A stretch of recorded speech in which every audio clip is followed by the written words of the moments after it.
merveilleux, merveilleux, monsieur le ministre. Merveilleux jusqu'au moment où on découvre la baisse de prix que ça va représenter. 1 euro.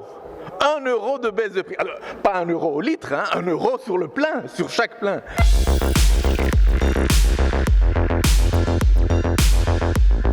Monsieur le ministre, il y a un mois, mon collègue et camarade Raoul Edebo vous interrogeait ici sur le prix de l'énergie et sur le prix des carburants qui explosent, hein, tous ces prix qui explosent, les gens n'en peuvent plus.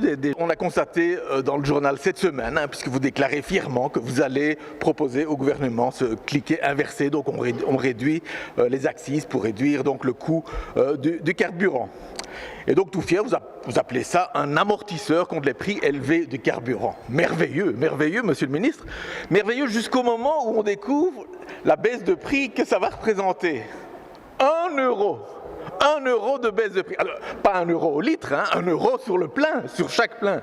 Donc voilà, monsieur le ministre, vous comprendrez qu'avec un plein qui a augmenté de 20 euros par rapport à l'année passée, 1 euro, mais c'est ridicule.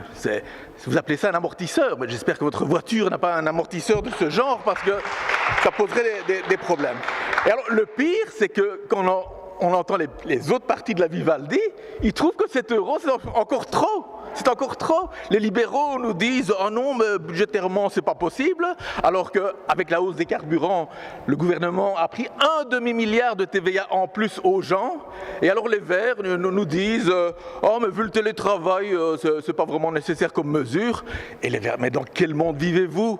Vous pensez que tous les gens télétravaillent, tous les travailleurs télétravaillent en Belgique? Mais non, il y en a plein qui doivent aller travailler en voiture. Donc mes questions, allez-vous faire passer le cliquet inversé au gouvernement ou pas? Et est-ce que vous êtes conscient qu'1 euro, c'est beaucoup trop peu pour les gens? Il y a quelques semaines, j'ai également promis de mettre le système de cliquet inversé sur la table du gouvernement. Pourquoi? Pour freiner temporairement la hausse des prix. Si les prix restent au stade où ils sont maintenant pendant 1 an, 2 ans, 3 ans, ça veut dire que les gens pendant 1 an, 2 ans, 3 ans vont payer 20 euros de plus que ce qu'ils payaient il y a 1 an. Ça, c'est la réalité.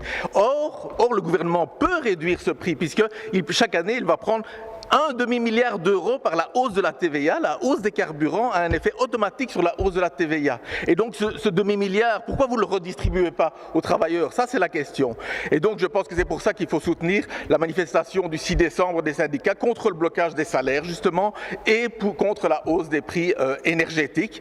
Et aussi pour remettre l'index, un véritable index des salaires. Pour l'instant, le carburant, il ne compte pas pour l'indexation des salaires. Comment est-ce possible que fait ce gouvernement? C'est inadmissible.